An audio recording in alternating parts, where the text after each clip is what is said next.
పూరా లోకల్. నమస్తే, welcome to పూరా లోకల్. రాష్ట్రంలో కాంగ్రెస్ పార్టీ అధికారంలో ఉన్నప్పటికీ కాషాయం పార్టీ ధీటుగా ఎదుర్కొని లోక్సభ ఎన్నికల్లో విజయకేతనం ఎగురవేసింది. ప్రధాని నరేంద్ర మోదీ క్రేజ్కు తోడు కేంద్రంలో అధికారంలోకి వచ్చే పార్టీని గెలిపిస్తే రాష్ట్ర అభివృద్ధి సాధ్యమని ఓటర్లకు వివరించగలిగారు. రాష్ట్రంలో కాంగ్రెస్ పార్టీ అధికారంలో ఉన్నప్పటికీ ధీటుగా ఎదుర్కోగలిగారు. సరిగ్గా 6 నెలల క్రితం కిషన్ రెడ్డికి పగ్గాలు అప్పచెప్పిన బీజేపీ హైకమాండ్ అనుకున్న రీతిలో సక్సెస్ కాగలిగింది.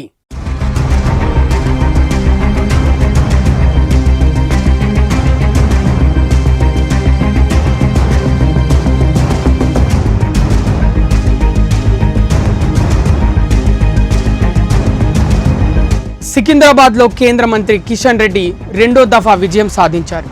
అధికార పార్టీ గులాబీ టీం నుంచి అరువు తెచ్చుకొని దానం నాగేందర్ను ప్రత్యర్థిగా నిలబెట్టిన అటు ప్రజానాయకుడిగా చెప్పుకుంటున్న పద్మారావు గౌడ్, బీఆర్ఎస్ అభ్యర్థిగా పోటీ చేసిన కిషన్ రెడ్డిని ఢీ కొట్టలేకపోయారు.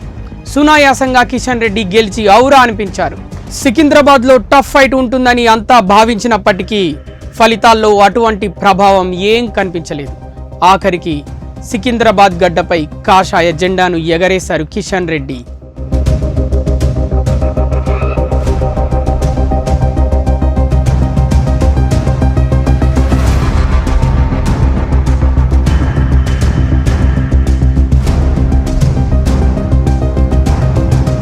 లోక్సభ ఎన్నికల్లో బండి సంజయ్ రెండోసారి ఘన విజయం సాధించారు.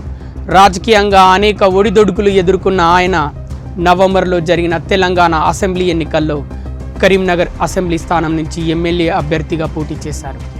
సమీప ప్రత్యర్థి గంగుల కమలాకర్ చేతిలో ఓటమి పాలయ్యారు. అయినా ఏ మాత్రం పట్టు సడలకుండా నియోజకవర్గంలోనే ప్రజలకు అందుబాటులో ఉన్నారు.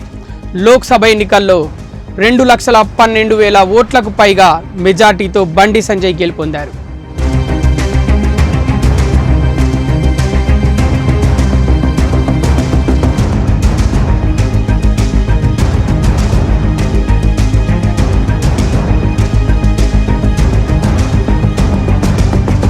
అటు ధర్మపురి అరవింద్ నిజామాబాద్ లోక్సభ స్థానం నుంచి రెండోసారి గెలుపొందారు. అసెంబ్లీ ఎన్నికల్లో జగిత్యాల జిల్లా కోరుట్ల నియోజకవర్గం నుంచి పోటీ చేశారు. సమీప ప్రత్యర్థి బీఆర్ఎస్ అభ్యర్థి కల్వకుంట్ల సంజయ్ చేతిలో 10,300 ఓట్ల తేడాతో ఓటమి పాలయ్యారు. సిట్టింగ్ ఎంపీగా ఉన్న అరవింద్ లోక్సభ ఎన్నికలు వచ్చేసరికి వ్యూహం మార్చారు. మోదీ చరిష్మాకు తోడు తన వ్యూహానికి పదును పెట్టారు. కాంగ్రెస్ సీనియర్ నేత మాజీ మంత్రి జీవన్ రెడ్డి గట్టి పోటీ ఇచ్చినప్పటికీ 1,13,000 ఓట్ల మెజార్టీతో అరవింద్ విజయం సాధించారు.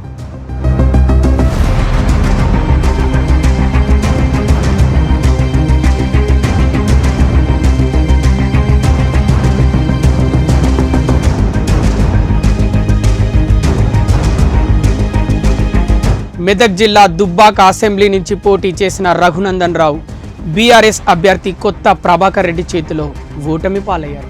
అయినా ఆయనపై నమ్మకంతో బీజేపీ అధిష్టానం మెదక్ టికెట్ ఇచ్చింది. న్యాయవాది, మంచి వాగ్దాటి కలిగిన నాయకుడిగా గుర్తింపు పొందిన రఘునందన్ను లోక్సభ ఎన్నికల్లో ఓటర్లు ఆదరించారు.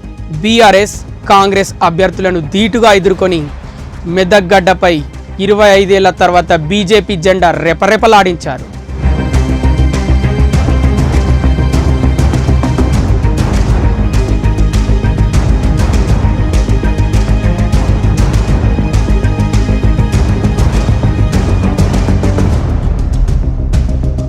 కరీంనగర్ జిల్లా హుజురాబాద్ నియోజకవర్గం నుంచి అసెంబ్లీ ఎన్నికల్లో పోటీ చేసిన ఈటెల రాజేందర్ బీఆర్ఎస్ అభ్యర్థి పాడి కౌశిక్ రెడ్డి చేతిలో ఓటమి పాలయ్యారు. దీంతో ఈటెల పని అయిపోయిందని అంతా అనుకున్నారు. కానీ సుదీర్ఘ రాజకీయ అనుభవం ఉన్న ఈటెల లోక్సభ ఎన్నికలకు వచ్చేసరికి వ్యూహం మార్చారు. మినీ ఇండియాగా పేరున్న మల్కాజ్గిరి నియోజకవర్గాన్ని ఎంచుకున్నారు. తన సమీప ప్రత్యర్థి కాంగ్రెస్ అభ్యర్థి సునీతా మహేందర్ రెడ్డిపై 3,86,000 ఓట్ల మెజార్టీతో ఎంపీగా జయ కేతనం ఎగరవేశారు.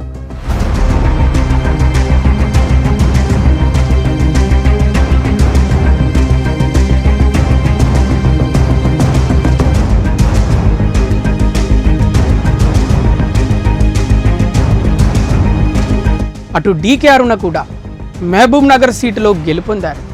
4000 పైచీలకు మెజార్టీతో గెలిచి ఔరా అనిపించారు. వాస్తవానికి బీజేపీ ఎంపీల్లో డీకే అరుణదే భారీ మెజార్టీ అని చెప్పాలి. సీఎం రేవంత్ సొంత జిల్లా నియోజకవర్గంలో మొత్తం కాంగ్రెస్ ఎమ్మెల్యేలే.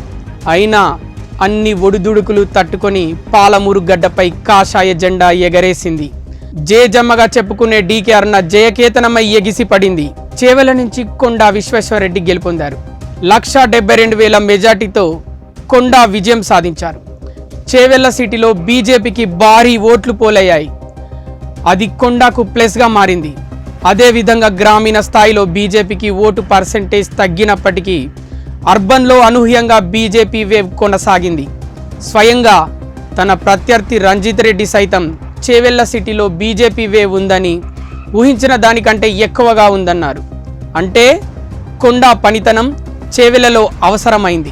తన మేధాశక్తిని చేవెళ్ల వినియోగించుకోనుంది.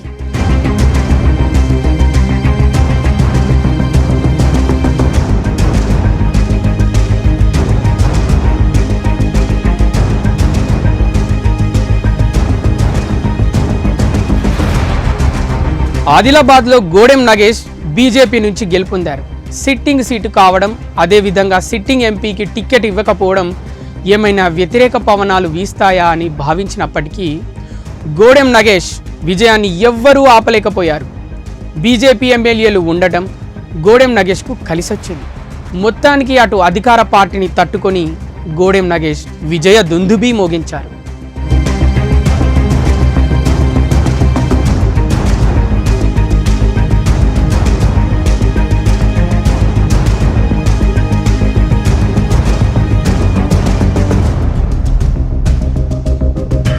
ఎనిమిది స్థానాల్లో బీజేపీ విజయం సాధించడంలో బీజేపీ రాష్ట్ర అధ్యక్షుడు కేంద్ర మంత్రి కిషన్ రెడ్డి పాత్ర ముఖ్యమైనది.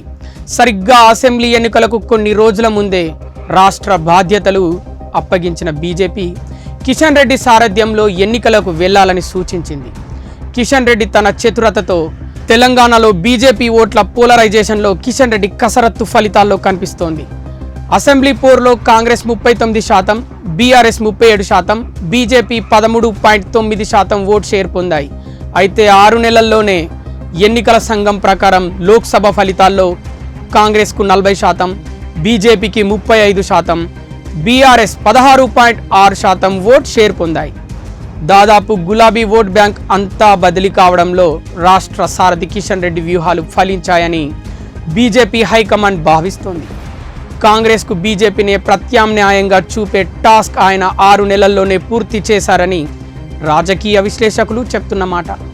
ఇక అసెంబ్లీలో ఒక సీటు ఉన్న బీజేపీకి ఏకంగా 8 స్థానాల్లో విజయం సాధించడం, ఇప్పుడు లోక్సభ ఎన్నికల్లో 4 సీట్లు ఉన్న బీజేపీకి ఏకంగా 8 స్థానాల్లో గెలిపించుకోవడంలో కిషన్ రెడ్డి సఫలమయ్యారని చెప్పుకోవచ్చు.